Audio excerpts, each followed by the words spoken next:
So let's go through Dale's question. What about that? So Yeah. Dale Page on YouTube asks, "Hey peeps, I'm coming to New Zealand next week. What should I expect over Christmas and New Year's?"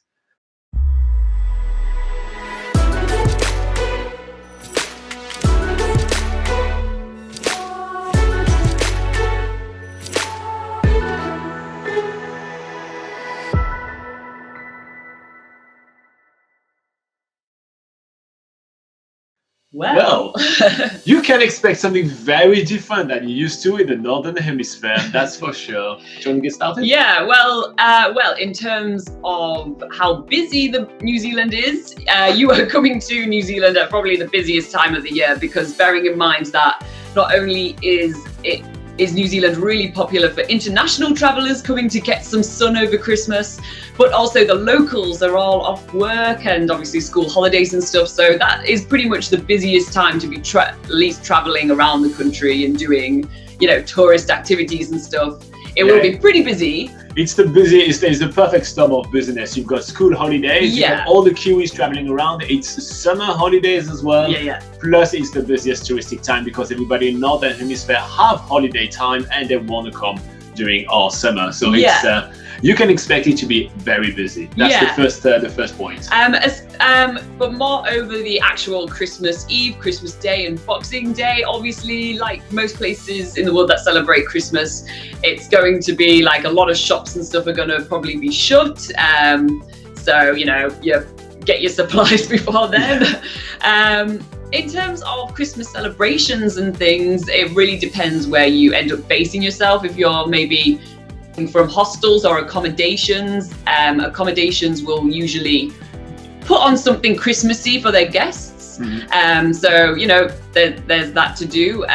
But usually how Kiwis, like people living in New Zealand, would celebrate Christmas is just hanging out with their family and things, going to the beach, having a barbecue. They usually do more like summery activities because, of course, December is summer in New Zealand, so it's a summer Christmas vibe. I mean, another good thing to do for Christmas, I mean, we are big advocates of especially if you come here as on a working holiday visa, is to work or do some work for accommodation around Christmas time. Just because everything is going to be so busy, it's a great time for you to kind of like just settle, learn a little bit about the New Zealand culture, especially if you do some woofing, which is work for accommodation. You are already living with the Kiwi family, so it's great. They're usually going to invite you for Christmas. It's a very kind of welcoming time of the year. Ho ho ho. So definitely that's how I would see it. There's another thing you can be doing on the Sunday before Christmas. You can watch our next live stream.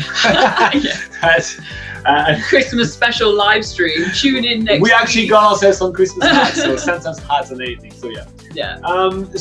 So in short, for Christmas, expect everything to be rather full. So make sure you book quite ahead and expect it to be very sunny. It won't really feel like Christmas. I mean, it takes a while to get used to a Christmas on the beach. It's so different. But and everything is decorated with your traditional Christmas decorations with snow and things, but obviously it is summer, so Christmas looks a little bit out of place in New Zealand. That's all part of the charm. If you're looking for the smell of the Christmas tree, that won't happen because obviously it's summer here, so you don't get Christmas trees, so they're all artificial. So some of them are clever. They put the smell stuff from the car, they hide it inside the tree, but that's pretty much it. Anyway, for New Year's Eve, let's move on to New Year's Eve. Same, it's very similar. Everything is going to be quite busy. The celebrations are usually happening on the beach. There is quite a few festivals, but that's something you're going to need to book rather early. So if you want to head to a festival for New Year's Eve, literally this week is the week where you buy your tickets. And this is not the week where you're going to get the best deal because, it's a bit late. But this is when you buy your tickets right here and you sort out your transportation and accommodation. So New Year's Eve, usually, so either people spending on the beach, with friends and family and, drinking and having fun, or they would go to festivals and those kind of things. And remember that, again, because it is summer, during New Year here, it kind of feels like a big summer festival, kind of like what you would find in Europe, or maybe I've never been to a festival in the US, but I assume a festival in the US where it's like the summer festival vibe, but it's at New Year as well, so it is an extra celebration. Yeah, it's really cool. So yeah, but there's also some free New Year celebrations you can go to. Some of the bigger cities will host fireworks and things, especially in Wellington, Christchurch and Auckland. They'll have big fireworks displays, so you can. I think they're having one in Queenstown this year, actually. In Queenstown? Yeah, well, pretty much like most large towns will have some sort of celebration. So there's definitely some free things to go to as well if you want to check out how New Zealand celebrates New Year as well. Yeah, which is quite cool.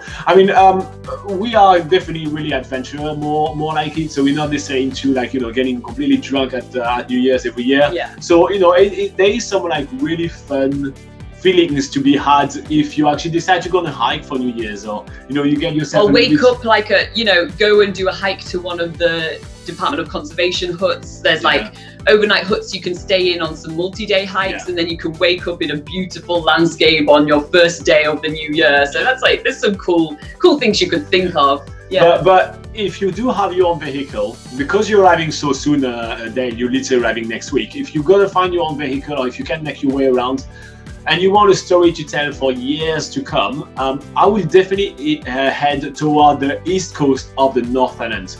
This is where the first sunrise in the world happened. So that means that, you know, because there is the time zone, the international dateline, right? So on the east coast of New Zealand, it's the first sunrise every single year. So you will be able to get there.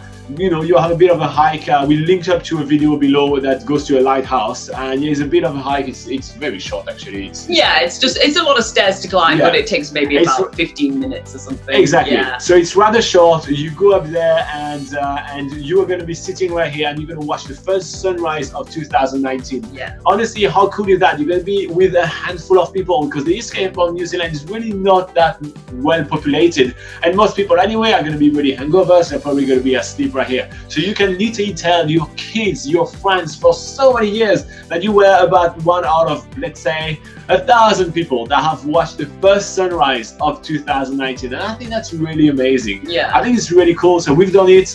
It's really awesome. It's a great place on New Zealand as well. It's a great place to explore. So I feel like if you want something truly unique, yes, there are festivals. Yes, there are parties. Yes, you can watch fireworks in the cities.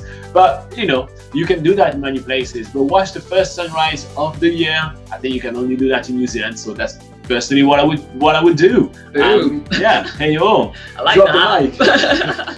Cool. So that's basically our take for New Year's and Christmas time in New Zealand. We obviously are going to be answering more of those questions next week, because that's going to be just right before Christmas. So we know those questions are coming up. So tune in next week if you want to see more of that.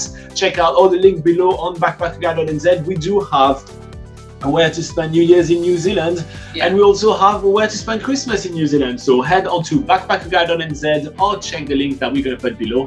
I think that's going to be the right, you know, the right move for you to get all the information you want. Yeah. All right, Dale, is this the answer you wanted? Did you get anything from this one? Give us a like, give us a subscribe, any of that if you did, and any follow-up in the comment below.